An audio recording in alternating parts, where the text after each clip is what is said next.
The wire transfer hit at 4:47 in the morning. $40 million. Gone. Not stolen, not hacked, not a mistake. Jamal Washington moved every single dollar himself, deliberately, quietly, and without saying a word to the woman sleeping in the next room. The woman who was 7 months pregnant with his child. The woman who had given up everything to help him build the life he was now walking away from. By the time Latasha woke up that morning, Jamal was already in the air. And on the kitchen counter, there was a note. 9 words. "I'm sorry, I can't do this anymore, don't call." She read it once, twice, 3 times. Then she set it down, put one hand on her belly, and picked up her phone. She didn't call Jamal. She called her lawyer. "Stay with me, because this story is not about a man who left. It's about what happened after. And I promise you, you are not ready for where this goes." To understand how a man walks out on a pregnant wife after building $40 million together, you have to go back to the beginning. Not the beginning of the money, the beginning of them. Jamal Washington grew up in Decatur, Georgia, 3rd of 4 kids. His father worked 2 jobs and still couldn't keep the lights on half the time. His mother cleaned houses 6 days a week and went to church on the 7th because she said it was the only hour of the week that belonged to her. Jamal watched all of that, absorbed all of it, and somewhere around the age of 14, he made a decision that would shape every single thing that came after. He decided he would never be poor again. Not a wish, not a dream, a decision, cold, hard, immovable. He was 23 when he met Latasha. He had no money, no real job. He was doing odd contracting work, sleeping in his car some nights, saving every dollar he could because he had a plan. He just didn't have the capital yet.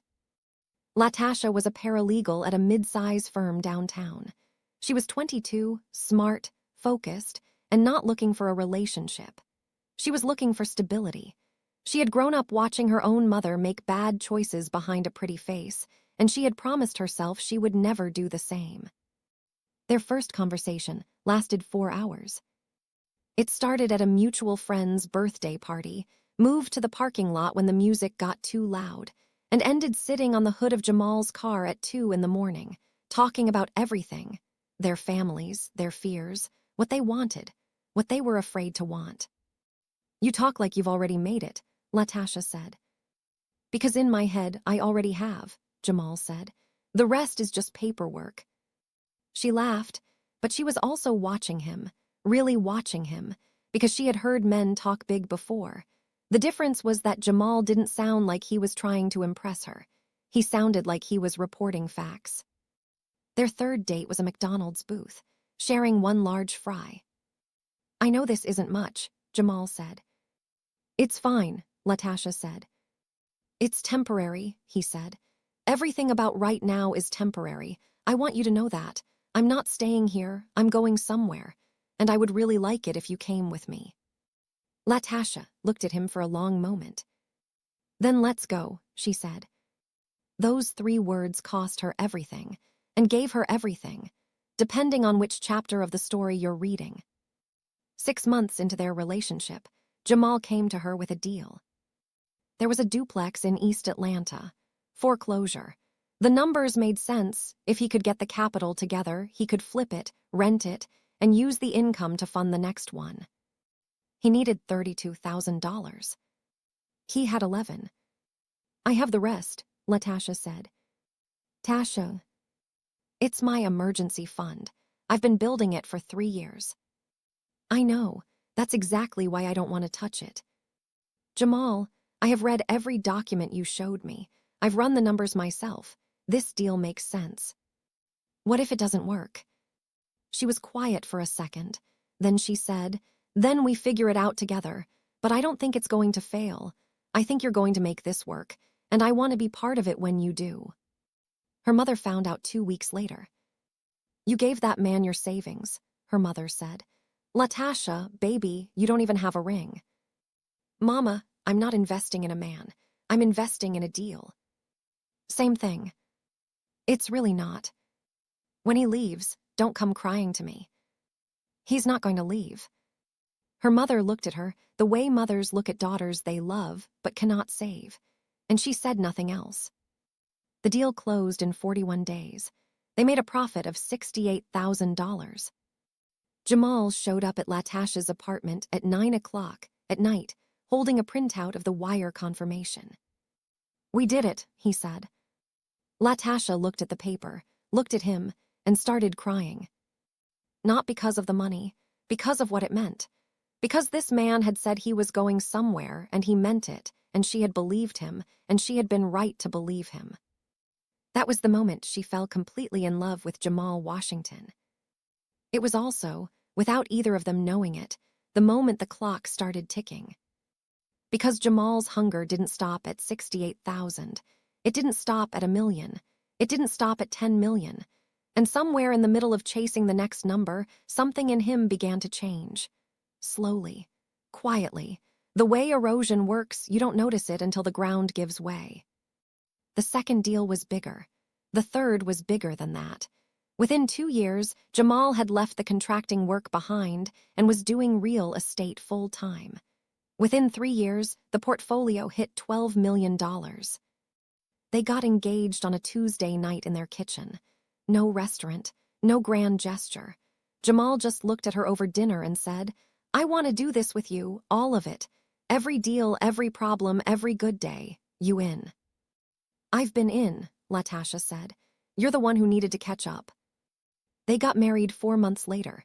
Small ceremony, 40 people. Latasha's mother cried, not sad tears, she would say later, surprised ones. By year 4, Jamal was on the cover of a regional business magazine. By year 5, he had his first national feature. The headline called him a self-made millionaire. Latasha read it sitting at the kitchen table and smiled. "Self-made," she said. "You know what they mean," Jamal said.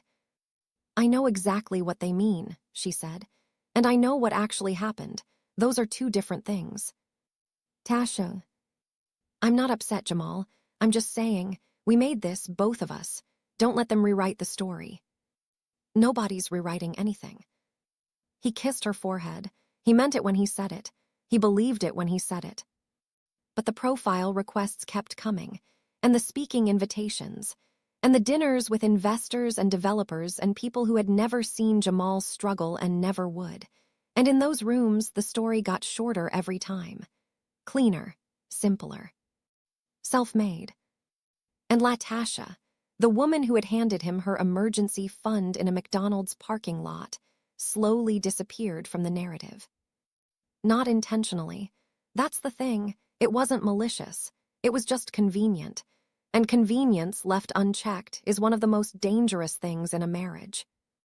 Now, before we get to Akira, I need you to subscribe if you haven't already, because this story is about to shift, and you need to be here when it does.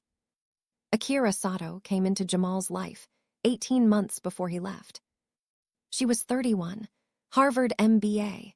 She had spent 5 years at a top consulting firm and another 3 running marketing for a private equity group in New York before she decided she wanted to work with individual operators, people building real businesses, not just managing portfolios. She was brilliant, focused, intimidatingly put together. And the moment she walked into Jamal's office for her interview, something shifted in the room. He felt it. She felt it. His assistant, watching through the glass, felt it. He hired her that afternoon. The first 3 months were completely professional.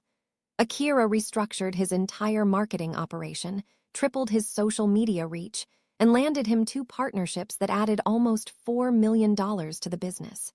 She was exceptional at her job. But they were also spending 12, 14 hours a day together, building, strategizing, solving problems. And there is a particular kind of intimacy that comes from working that closely with someone, a dangerous kind, because it feels earned. It feels real, because in many ways it is. "You think differently than anyone I've worked with," Akira told him one evening, after everyone else had gone home. "How so?" "Most people see obstacles. You see sequence, like you're always 3 moves ahead. My father taught me that, not on purpose, just watching him work himself to death trying to solve problems one at a time." That's where it comes from. The drive. The fear, Jamal said. Let's be honest, it's fear. Akira looked at him for a long moment. I've never heard a man worth $40 million admit that. Most of them are lying, he said. That conversation lasted 2 more hours. Latasha was home. 7 months earlier, she had left her job. Jamal had asked her to, said he needed her focused on the household while the business scaled, said it was temporary. She had agreed. She had packed up her paralegal career and stepped back. She was also 3 months pregnant. She didn't know about the long evenings yet. She didn't know about the conversations that lasted past midnight. She didn't know that her husband was slowly, incrementally, beginning to live a second emotional life in a glass-walled office across town. But she noticed things. Small things. The way he answered his phone in the other room now. The way he came home just slightly elsewhere, present in body, absent in attention. The way conversations that used to go deep now stayed at the surface. Is everything okay? She asked him one night. Yeah, just tired. The Henderson deal is killing me. You want to talk through it? Nah, I just need sleep. He turned over. She lay there in the dark, hand on her growing belly, and she told herself it was stress. She told herself it was the business. She told herself she was being paranoid. She was not being paranoid. The first time anything crossed a line was at a work dinner in October. The client canceled last minute. It was just Jamal and Akira at a table for 4, and what was supposed to be a business meal turned into 3 hours of wine and honesty. Are you actually happy? Akira asked, and she meant it as a general question, a life question. But Jamal answered a different question. In my marriage. Akira paused. I wasn't asking that specifically, but okay. Define happy, he said. That's not an answer. No, I'm not. I haven't been for a long time. Akira set her glass down. Jamal, you have to be careful right now. I know. I mean it, whatever you think you're feeling. I know what I'm feeling. She's pregnant. I know that too. The silence between them lasted a long time. And in that silence, something that should have ended before it started didn't end. Over the next 2 months, it escalated. Not physically, not yet, but emotionally, completely. The texts that started at 11 at night, the inside jokes. The way he started looking forward to Monday mornings in a way he never had before. The way Akira started leaving the office a little later. The way she started asking questions about his life that had nothing to do with work. Does she know you? Like actually know you? Akira asked one afternoon. Latasha. Yeah. Better than anyone, he said, and there was something in his voice when he said it. Something that sounded almost like it hurt. Then what's the problem? He was quiet for a long time. Then he said, sometimes being known feels like being trapped. That's not her fault. I know it's not her fault. Jamal. I know, Akira. I know all the right things to say. I know what I'm supposed to do. I'm just telling you what's true. That was the conversation where Akira should have quit. She knew it even then. She told herself she was just listening, that she was just a friend, that nothing had actually happened. But she also knew, in the part of herself that she was carefully not looking at, that she was falling. And she let herself fall anyway. That says something about Akira. Not that she was evil, not that she was a predator, but that she was human in the most complicated way. She wanted something she knew she shouldn't have, and she made the choice, incrementally, one small step at a time, to take it. Nobody woke up one day and decided to blow everything up. That's not how these stories work. It happened in degrees, and that's almost worse. Hold on, because I know some of you are already picking a side. Don't. Not yet. This story gets more complicated before it gets clearer. Stay with me. Latasha found the first clue on a Thursday night in November. She wasn't snooping. She wasn't suspicious enough yet to snoop. She was charging Jamal's phone because hers had died, and a message preview came up on the screen before she could look away. It said, "Tonight was everything. I keep trying to talk myself out of this and I can't." From Akira. Latasha stood in the kitchen for a very long time, the phone in her hand, her baby moving inside her, the sound of Jamal in the shower down the hall. She put the phone down. She didn't say anything that night, or the next day, or the one after that. Because Latasha Bridges, she kept her maiden name professionally, was not a woman who acted on emotion.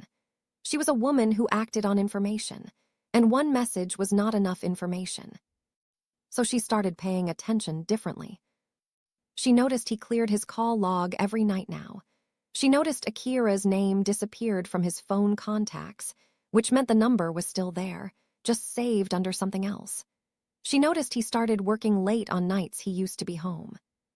She started writing things down: dates, times, inconsistencies. She also called her old supervisor at the law firm, a woman named Donna who specialized in family law and had seen every version of this story there was.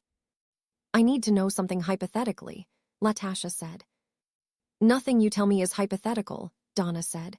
"What's happening?" "If a couple built wealth together and one person decided to leave, how protected is the other person?" "In Georgia, fairly protected if you can document contribution. Do you have records?" "I have everything," Latasha said. "Every email, every deal memo, every account I helped open. I have 5 years of records." Donna was quiet for a moment. Then she said, "Latasha, how far along are you?"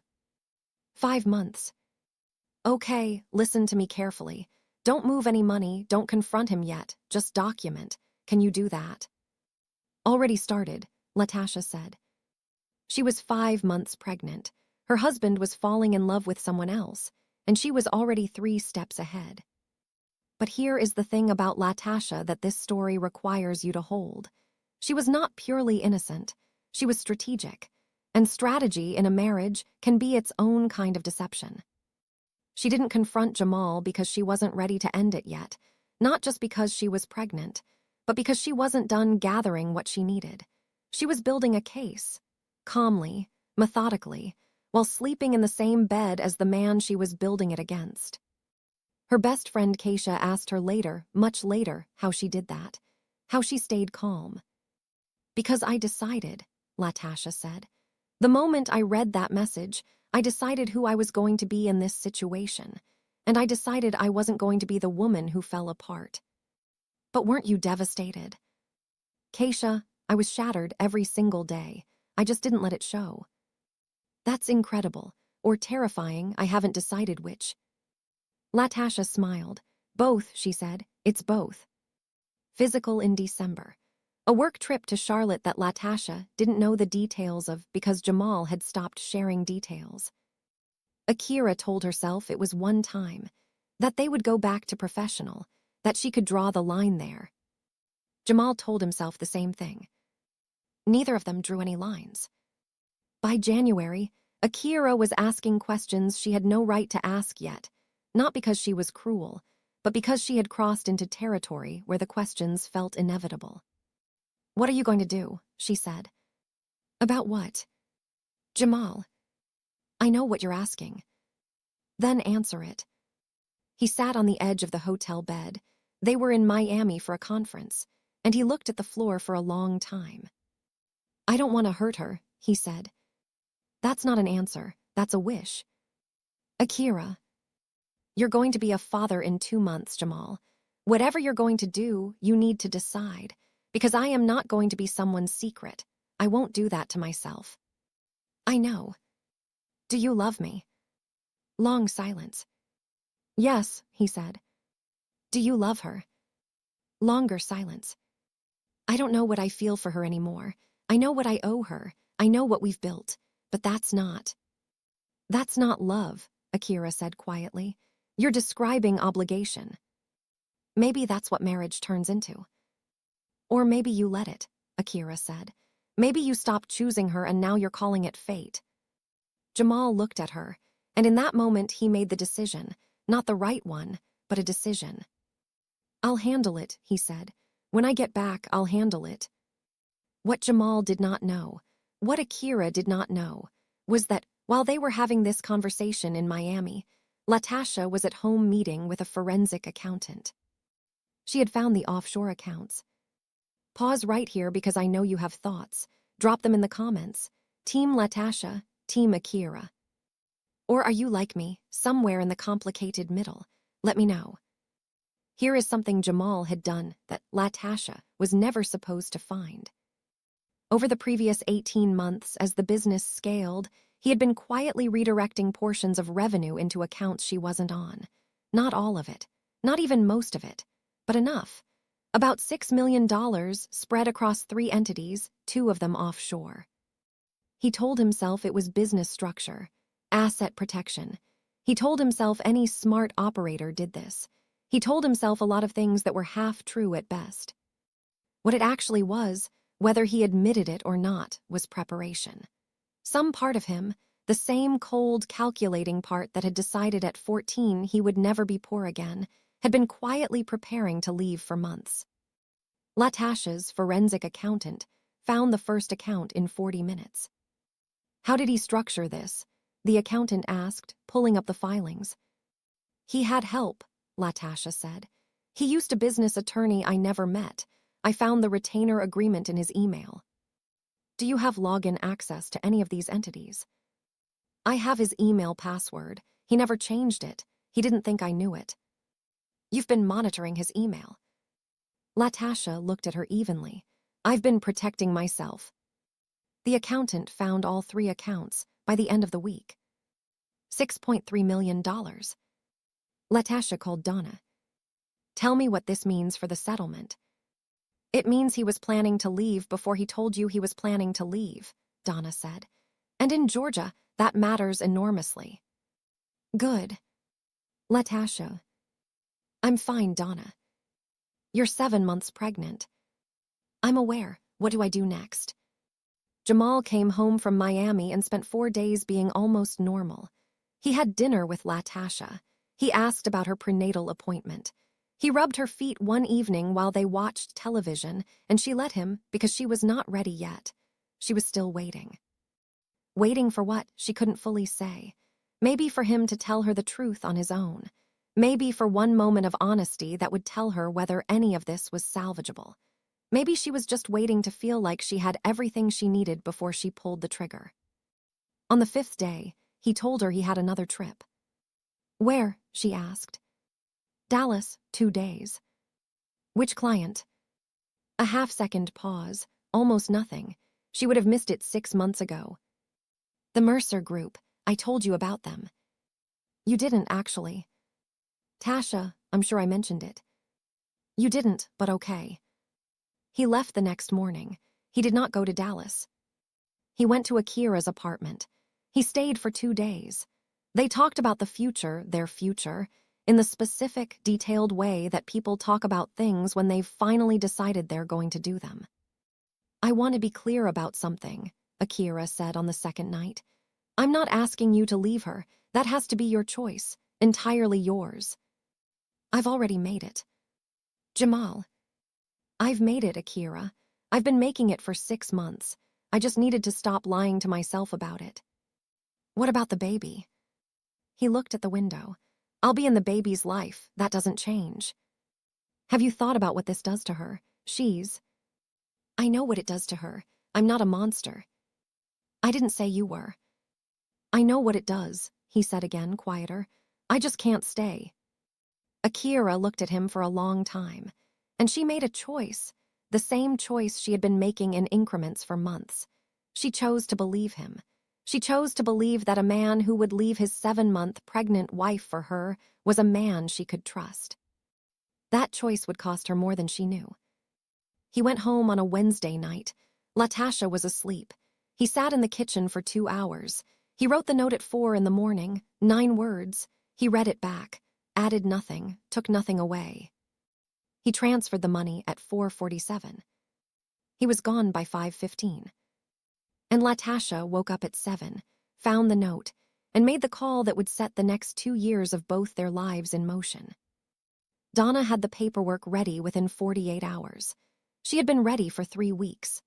Latasha had given her everything, the account records, the offshore filings, the email threads, the forensic report, The timeline of the affair reconstructed from phone records she had subpoenaed through a private investigator she had hired in January. January. She had hired the investigator in January. The baby wasn't due until April. Jamal had thought he was leaving. Latasha had been preparing to survive the leaving since before he had fully decided to go. The filing hit his attorney on a Friday morning. Jamal was in a rooftop restaurant in Miami when his phone rang. "Have you lost your mind?" his attorney said. "Do you know what she filed? Do you have any idea how exposed you are right now?" "What are you talking about?" "She found the offshore accounts, Jamal, all of them. She has a forensic report. She has your emails. She has the wire transfers. She has everything." The silence on Jamal's end lasted a very long time. "How?" "Does it matter how? She has it. This is not a standard divorce filing. She is coming for everything." Akira was across the table. She watched his face change. She had never seen Jamal look like that before. The composure, the thing that made him Jamal, the 3 moves ahead certainty, it cracked. Right there at that table. It just cracked. "What's wrong?" she asked. He looked at her, and in that look she saw something that made her stomach drop. Not guilt, not fear exactly, something quieter than both of those. She saw a man who had underestimated the person he left. That same day, Latasha also made a phone call that Jamal would never have predicted. She called Akira's mother. She had found the number in Jamal's contacts months earlier. She had been holding it, waiting for the right moment. "Mrs. Sato," she said, "my name is Latasha Washington. I'm Jamal Washington's wife. I need 10 minutes of your time." Silence. "I'm not calling to attack your daughter," Latasha said. "I want to be very clear about that. I'm calling because your daughter is in danger and she doesn't know it yet." "What kind of danger?" "The Dubai properties. Has Akira mentioned them to you?" "No." "Your daughter's name is on 3 offshore property holdings that my husband registered without her knowledge or consent. If those are flagged in this investigation, and they will be, her name comes up first. Not his, hers." "Oh my God." "Your daughter needs her own attorney. Immediately, not the one my husband recommended, her own, independent today." Long pause. "Why are you telling me this?" Akira's mother asked. Latasha was quiet for a moment. Then she said, "Because she didn't know. I'm not sure of much, but I'm sure of that. And whatever she didn't deserve to have her name used as a shield without her knowledge." She hung up. Then she made herself a cup of tea, sat down at the kitchen table, and looked at the light coming through the window for a long time. Was that mercy, strategy, both? Even Latasha wasn't entirely sure. If you're not subscribed yet, right now is the time. Hit that button, because what happens next, I need you to be here for all of it. Akira's mother called her that same afternoon. Akira was in the middle of a work call when her phone lit up. She stepped out, answered, and within 90 seconds she was sitting in her car in a parking garage, not moving. She called Jamal the moment her mother hung up. "The Dubai properties," she said. No greeting, no preamble. Silence on his end. "My name is on them, Jamal." "Akira, I can explain." "How long has my name been on those properties?" "It was a structuring decision." "How long?" 14 months. She absorbed that. 14 months. They had been working together for 18 months. He had started using her name as a legal shield 2 months in, before anything personal had even happened, before she had made any of the choices she had made. "You used me," she said. "That's not." "You looked at me and saw a liability buffer. Before you ever," she stopped, started again. "Did any of it mean anything, or was I always just convenient?" "That's not fair." "Do not talk to me about fair right now. Do you understand that I could face criminal exposure because of something you did without my knowledge or consent? Do you understand that?"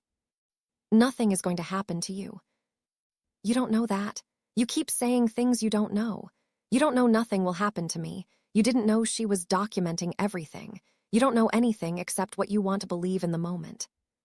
She was shaking. Tell me one true thing, she said. Right now, one thing that is actually completely true. Long silence. I think I love you, he said. Think. I do love you. You love me. But you put my name on illegal asset structures without telling me. You left your pregnant wife a 9-word note. You lied to everyone, including yourself, for over a year. And you love me. Yes. Then you have a very serious problem with what love means to you. She packed that evening. She was gone by the time Jamal got back to the apartment. She left one note of her own, 3 words. Get a lawyer. The IRS flag came through on a Tuesday. 3 accounts frozen, a 4th under review. Jamal's attorney called it the worst-case scenario. Jamal called it impossible. His attorney reminded him that nothing is impossible when your estranged wife has a forensic accountant, a family law specialist, and 18 months of documented evidence. How much does she have? Jamal asked. Everything. That's not a number. Fine. She can credibly claim contribution to the full portfolio. She has documented financial input from the beginning, operational involvement through year 3, and evidence that you began concealing assets approximately 16 months ago. She is going to get a very large number, Jamal. How large? Larger than you want to hear right now. Akira, meanwhile, had hired her own attorney. A woman named Patricia Chen who specialized in financial liability and had 0 patience for men who used other people's names on documents without disclosure. Tell me everything, Patricia said at their first meeting. Not what you think matters, everything. Akira talked for 3 hours. At the end, Patricia sat back and said, The good news is you have a strong case for complete separation of liability. You had no knowledge, no financial benefit, and there's no evidence of intent. And the bad news? The bad news is this is going to take time, and it's going to be public. His divorce is already being covered in the business press. Your name is going to come up. I know. Are you prepared for that? Akira thought about it for a moment. I made choices, she said. I knew he was married. I knew she was pregnant. I made the choices I made. I'm not going to hide from them. Patricia looked at her. That kind of honesty is either going to help you or hurt you. We'll find out which. Akira nodded. Either way, it's what I have. Jamal showed up at Latasha's door 6 weeks after he left. His attorney had told him not to. His own better judgment, buried under desperation, told him not to. He came anyway. She had given birth 2 weeks earlier. She answered the door holding their daughter, a girl, 7 pounds 4 ounces. Jamal saw her and stopped breathing for a moment. He had missed the birth. He had been in Miami dealing with his frozen accounts when Latasha went into labor. Her mother had been there. Keisha had been there. The woman who had given him everything had given birth to his child without him in the room. She's beautiful, he said. His voice broke on the last word.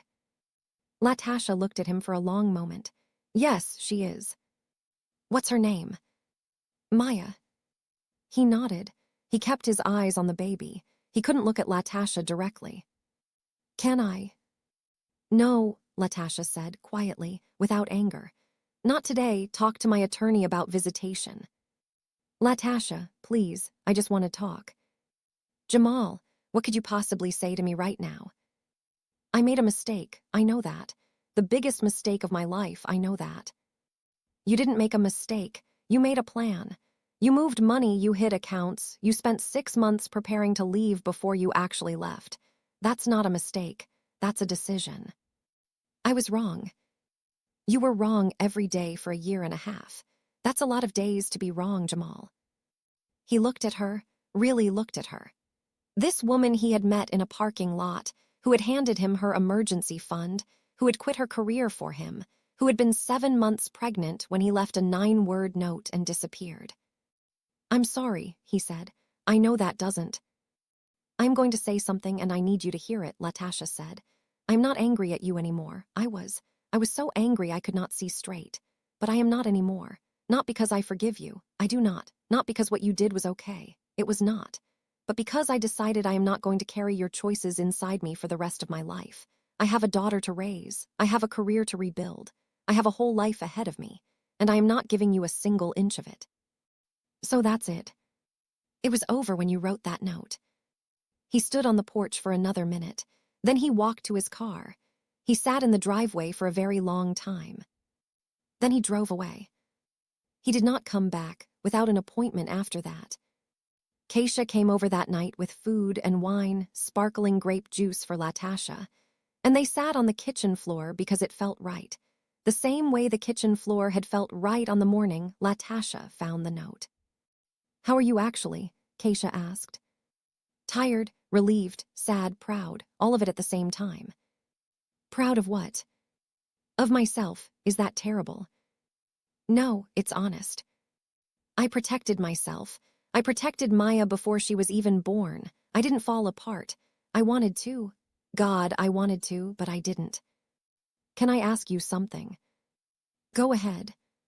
"The account you moved before he left, the savings you hid from him, do you feel any kind of way about that?" Latasha was quiet for a moment. "Yes," she said. "I do. I knew something was wrong, and instead of confronting it, I prepared for it. And there's a version of that that's just smart survival. And there's a version of that where I was already giving up on us without telling him." "Which version is true?" "Both," she said. "It is always both. I am not the villain of this story, but I am not perfectly innocent either. I made choices. He made choices. Here we are." Keisha was quiet for a moment. Then she said, "For what it's worth, I think what you did was self-preservation, not sabotage." "The difference matters to me," Latasha said.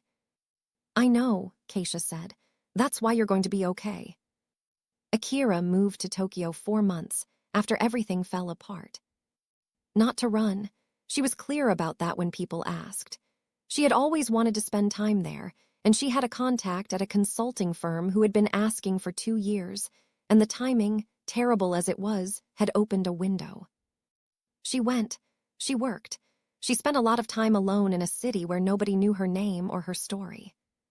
She wrote a lot, not for anyone else, just for herself, processing what had happened, what she had done, what had been done to her.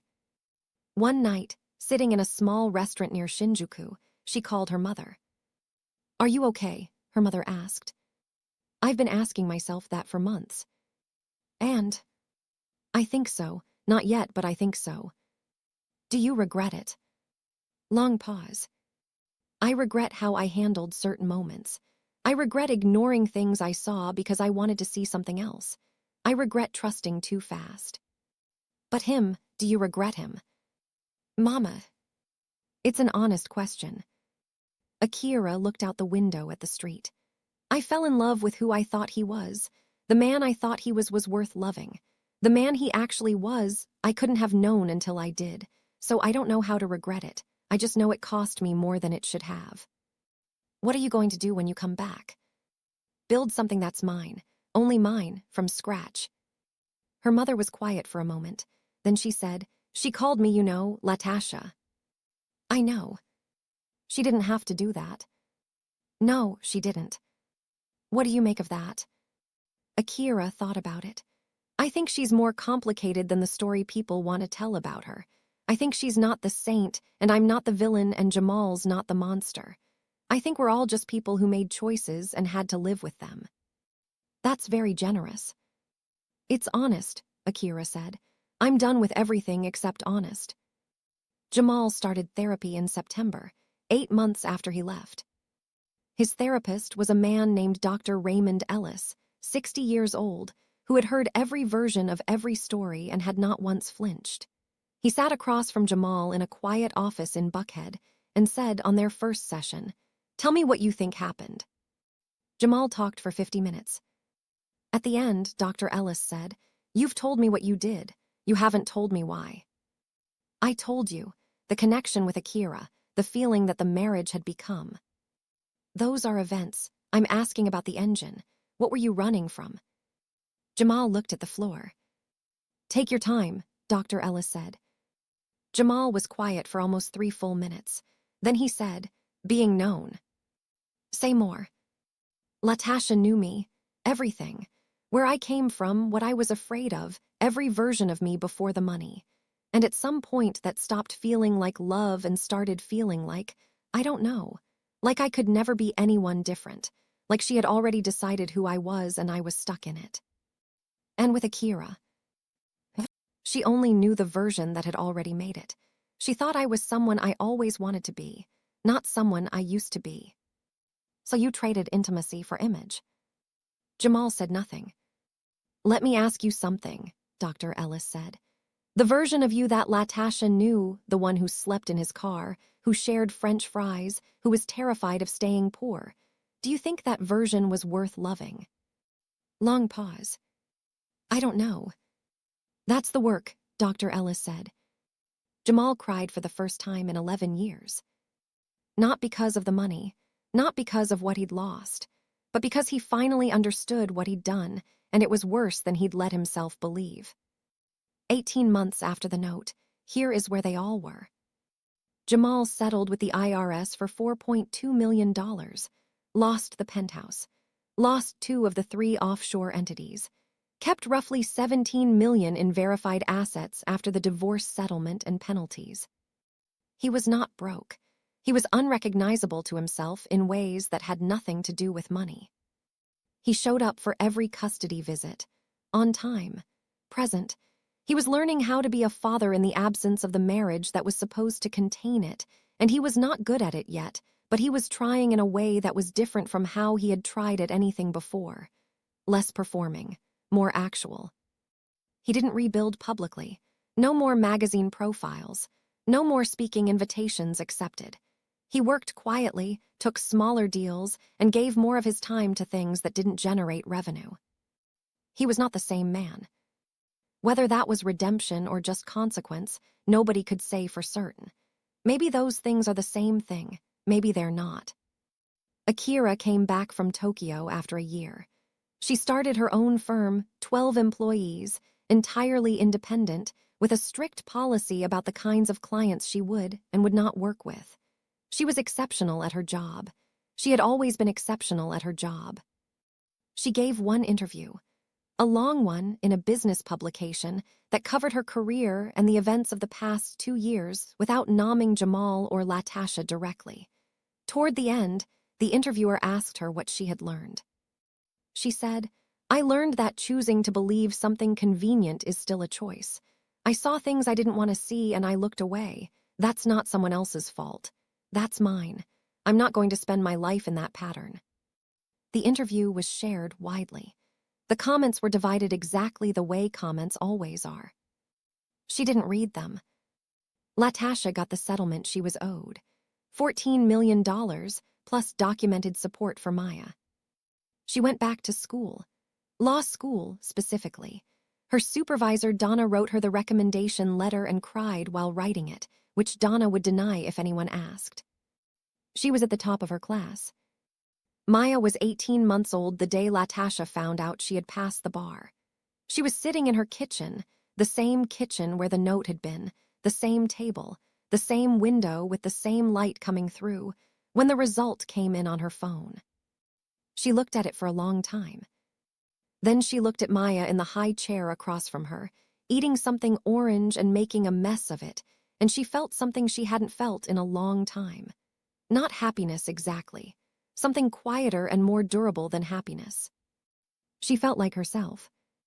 When people asked her later what she had learned from everything that happened, she always said the same thing. The version of someone who loves you when they have nothing is the truest version you will ever see.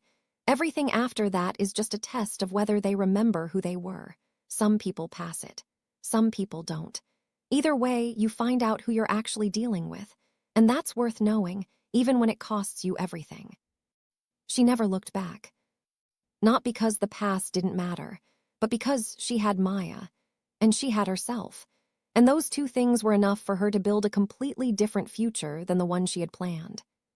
Sometimes the life you build after the one that broke is the one you were supposed to have all along.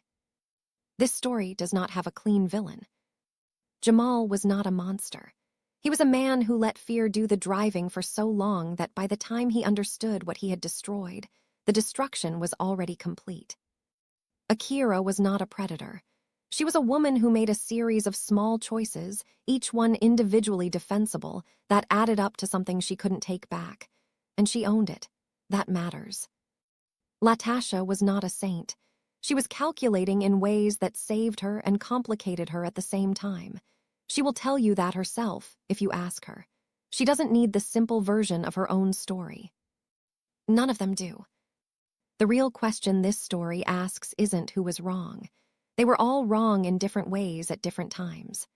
The question is, what do you do with the version of yourself that survives the thing that was supposed to destroy you? Jamal is still answering that question. Akira answered it and built something new. Latasha answered it the morning she made the call instead of crying on the floor. And Maya doesn't know any of this yet. She's 2 years old and she thinks the world is orange food and her mother's laugh. Maybe that's the best part of this whole story. That somebody, in the middle of all of it, came into the world clean. If this story held you from beginning to end, subscribe right now. I put everything into these stories, and I drop new ones every single week. Hit the subscribe button and the bell so you never miss one. Like this video if you believe Latasha deserved better. And honestly, if you believe Akira deserved better too, same button. And I want to hear from you in the comments. Who did you understand the most by the end, Jamal, Latasha, or Akira? Not who you agreed with, who you understood. Drop it below. I read every single comment.